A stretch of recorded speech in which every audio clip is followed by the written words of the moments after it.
Hello everyone, welcome back. I want to give you guys an updated 5 year later review on this Ruger MPR. Okay, so I've done lots of videos on this. You should go back and check out those older videos if you guys are interested in this rifle, because I do, in each video I've gone through them in a lot of detail. But I mainly want to tell you guys, 5 years later, I bought this thing in 2018. Okay, and so I'm completely through 5 years. I'm actually going into the 6th year now with this rifle. And you guys watching my channel, you guys know I have lots of rifles. Okay, lots of palmettos. I do keep going back to palmetto because they're economical, they're great training rifles. But despite the palmettos and the radicals and some other brands that I have, the Ruger MPR is still my best shooting rifle. Okay, as far as accuracy, obviously this is set up as a distance shooter. This gun hits the 1/2 inch groups and the 1 inch groups the most frequently. Okay, now I do get those groups also with palmettos, right? 1/2 inch groups with the match grade ammo, 1 inch groups with the cheaper ammo. Today I was shooting X-Tacs, okay, these PMC X-Tacs, 55 grains, 100 yards.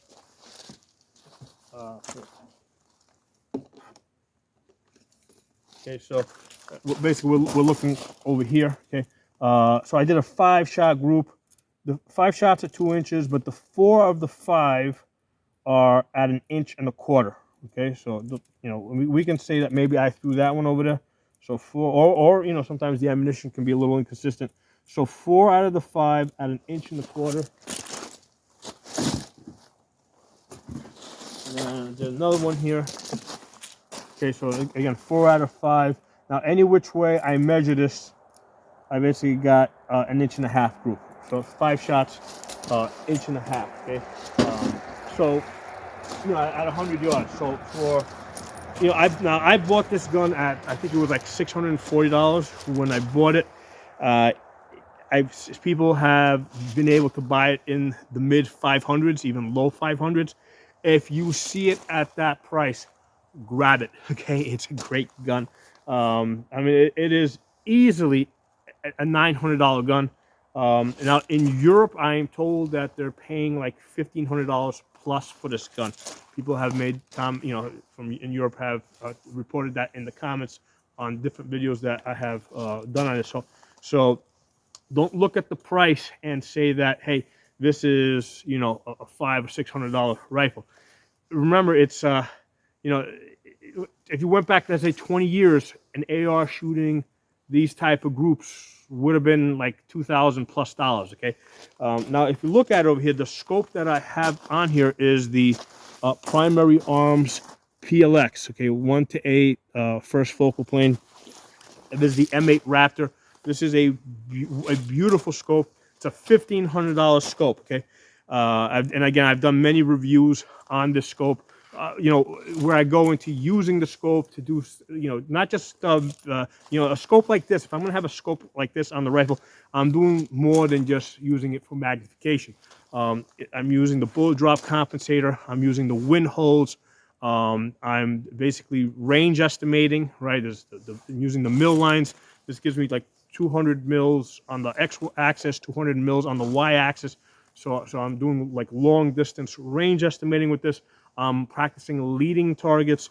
So anytime I'm going to put 1.5 pounds on top of the gun, I want more than just magnification, right? Otherwise, I would just put a red dot with a magnifier behind it. Okay. The benefit of the red dot with the magnifier is I can easily remove the magnifier, and I have a much lighter gun. Okay. So with this, if I'm going to put a scope on here about 1.5 pounds, right? Scope amount. I want more than just magnification. So this scope here, being $1,500, and then the mount's like $100, right? So that's an aerial precision mount. So we're talking $1,600 on top of a $600 rifle. The two are evenly matched because these are technologies basically from different time periods, right? The scope is more modern. It's newer. Whereas the rifle is 5 years and older technology, right? I bought it 5 years ago. They were probably making these things 6, 7 years ago. So that's the reason why the scope is so much more expensive than the rifle.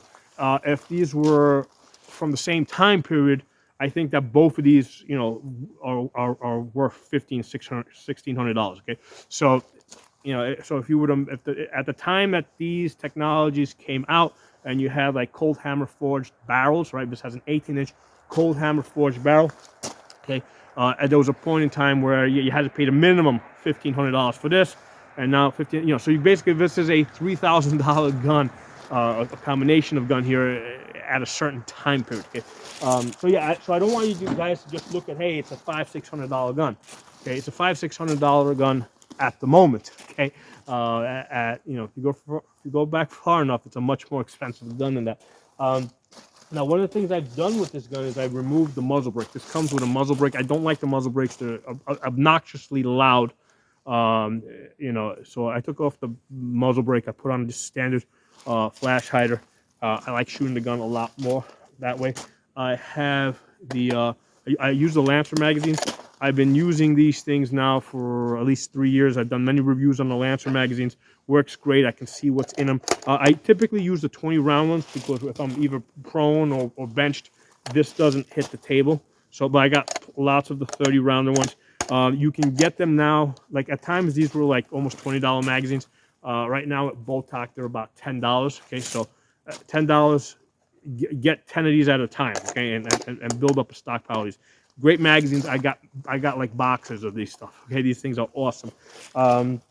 What else have I done? Now, when I first got the rifle, right, there might have been I think when I originally got it, it would not cycle steel case very well. I wasn't sure why, because other people's Ruger MPRs did cycle the steel case very well. And what I think I discovered about maybe in the last year, I changed out the gas rings that were in the bolt. Okay, and when I changed out the gas rings, the gun was cycling steel case ammunition perfectly. So what might have happened is that the original gas rings that they put in this, they might have not been good or whatever. They might have been out of spec slightly. I remember 2 of them being in there instead of 3 when I went to change them out. So I don't know if one fell out at some point when I was cleaning it or something. I mean, I just don't know. But when I first got this rifle, it would not cycle steel case ammunition. And since I replaced the gas rings, it does, okay? Now, I've also broken the firing pin on this rifle. Now, this isn't a gun that this is a distance shooter. So this isn't the gun that I shoot thousands and thousands of rounds. I mean, I probably got under 2,000 rounds on this AR here, right? I believe I definitely broke the firing pin once. I may have broken it twice. I don't remember exactly. And I'm pretty sure I broke it twice. And I think at one point it was broken. I think at one point like in three places. The gun was actually still working with the broken firing pin, because even though it was chopped, because the firing pin runs in the channel. So even if it's broken, it's still running in the channel. It will still work. Okay. Now, why did the firing pin break? That may have been related to the gas rings. There might have been too much pressure going into the bolt, and that might be the reason why I broke the firing pins. Okay, so the firing pin broke. Well, I'm pretty sure it's twice. None of the other people that I've spoken to have had this issue. Again, I just don't know. I never noticed when I first got the gun if it only had 2 of the gas rings instead of 3. I just never paid attention to it. I don't know if one fell out at some point while I was cleaning it. So that's an I don't know. So I don't know if I should blame Ruger Quality Control for that, or if it's just me being sloppy when I was changing the gun. I mean, yeah. But this aside from that, the gun is like absolutely wonderful. I love it. It is my favorite AR. Okay, it is the AR that shoots. I mean, that's why I got a $1,500 scope on it, right? It is the AR that shoots the half-inch groups most often with match grade ammunition. Okay, and it is the one, because even when I put match grade ammunition into other guns, I mean, I don't always shoot half-inch groups, right? I mean, first of all, I'm not always that good, so I tend to get the half-inch groups most often with this, and I I get the 1-inch groups with target ammunition more often with this. Okay. Over here I got like a Palmetto 223 Wild, also a great gun. Gets half-inch groups, gets 1-inch groups, but I just don't get them as often. This is probably my second best gun with the 18-inch stainless steel barrel. But they both will do the same thing. It's just that I tend to get the better groups more often with this Ruger. Okay, now one of the things I always liked better about this was the 2-stage trigger. So the 2-stage trigger's got like there's a little bit of take up there, and then it has a fairly light break. I mean, I think people say it's a one pound take up, or a pound and a half take up, and then maybe like a 3-pound break.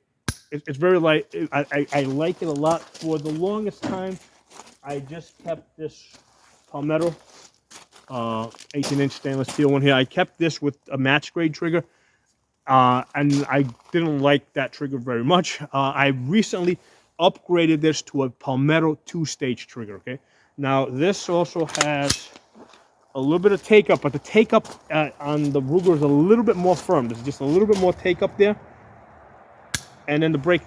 There's definitely a difference in the brake, but like if you're not paying attention to it, you're not going to notice it. I mean, between these two triggers, if you're not paying attention to it, right now they are about the same. Okay. So anyway, I was wondering if the reason why I was getting better groups more often with the Ruger MPR was because of the trigger. So today, so the last week or so plus today, I've been shooting it, and yeah, it seems like I still get better groups more often with the Ruger MPR. Okay? So yeah, go back, check out my old videos. This is basically an updated video to let you guys know that the Ruger MPR is still my best AR-15. Okay, really like it a lot. Oh, one of the things I am planning to do is I am planning to put an ambidextrous safety on here. I've had it in the back of my mind for a long time. I mean, it's not a big deal if you're standing. Go down to 1 power. If you're standing, coming up, that's not a problem. It's just when you're in the prone or benched position, sometimes it's a little hard to reach it depending on how you are positioned on the ground, and that's where it's convenient to have the ambidextrous safety. Now, if you get it, okay, make sure that it's standard length on one side, half length on the other, right? You want it shorter on your trigger finger side, because what happens is when you hit this with the thumb, right? If it's the same length, as it rotates, if you keep your finger straight, it's gonna hit it. Okay, so that's why it has to be half length on the side that your trigger finger's on. Okay, so that's important. So I've got back ordered at the moment, but I was able to get a good price on some from Optics Planet over the Black Friday weekend. I think they should be coming to me pretty soon. So I'm going to put the ambidextrous on this one, ambidextrous on that one. I got a third one. I'll figure out where I put it later on. So one thing I would like to add, okay, I just got a Palmetto AR-10, okay, great shooter, right? The Palmetto PA-10 Gen 3. I think I'm getting like 1.5-inch groups on that at 100 yards. I've hit them several times with the Freedom Munitions ammunition. I have match grade ammo. I haven't even tried it yet because I'm still working with a red dot on that gun. I haven't put a magnification scope on it yet. But what I would like to say is Ruger has an AR-10 called the SAR. Okay, which, see, the Palmetto AR-10, right? Although so far it's been it's an excellent gun, reliable.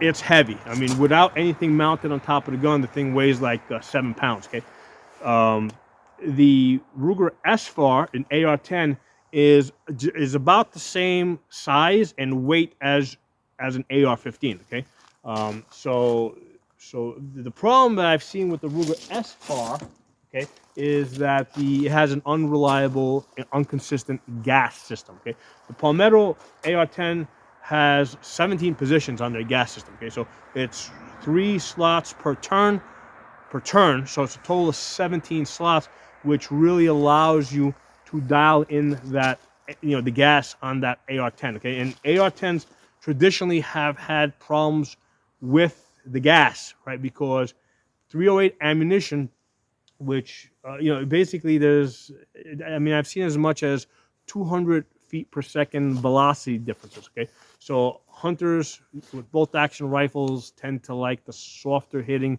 softer recoiling 308. So the industry over time has gravitated to making basically lighter recoiling 308 ammunition. Okay, um, so that's why the range is that wide. Your military ammo is up in the 2,800 feet per second. A lot of the hunting ammunition's down to 2,600 feet per second. So there's like a 200 foot per second gap there, which is why you need an adjustable gas system in a 308 AR-10. Okay, so the Ruger SAR has only 3 positions compared to 17 that Palmetto has. If they change that, right, and they give people more gas positions, I think they will have an excellent AR-10. Okay, so right now they got the Gen 1. I'm waiting for the Gen 2. Okay, the other thing that they gotta do is the Palmetto AR-10 is, I got that for $700 over the Black Friday weekend. Okay, they're usually around $800, but I can get them. People can get them as low as $700.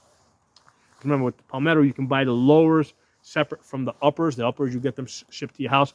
The manufacturer saves on taxes with that. Okay. With Ruger, I'm not aware that they sell lowers and uppers separately like that.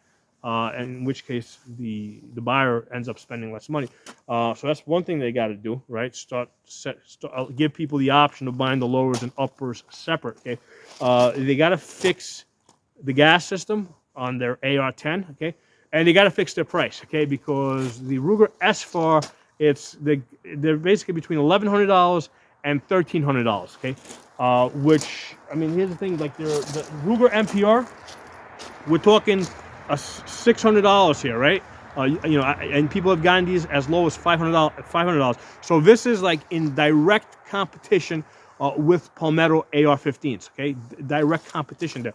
The Ruger SAR, okay, is way overpriced compared to the Palmetto AR-10. Okay, and there's just no reason for that. If Palmetto can sell them for $700-800, Ruger can sell the SARs for $700-800, and they're gonna need to do that if I'm gonna buy it. Okay, so I'm kind of putting this out there where, yeah, Ruger MPR, my best AR-15, best accuracy of all my guns, a great price at the $640 I paid for it, and like I said, people can get them even cheaper. Ruger needs to do that with their AR-10. Okay, they need to make an SAR Gen 2 with a better gas system, and also get the price down to that $700-800. Okay, so hope you guys enjoyed this updated video on this Ruger MPR. And do search my channel name and Ruger MPR, and you should be able to find all the videos I've done on this in the last 5 years. Okay, so thanks for watching. I'll talk to you all soon, and check your subscription because YouTube unsubscribes people. Hey, one other quick thing I wanted to add for your Ruger MPR. Okay, get one of these bubble levels. That's from Monstrune there. It's only $15. This made a big difference as far as giving me consistent accuracy, right? Because usually you're trying to level your scope or your reticle off to the ground, okay? And the ground is usually crooked, okay?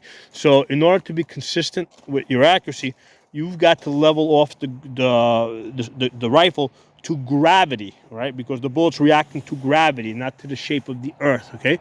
So that's why you gotta have a bubble level. $15 just goes underneath your scope like that.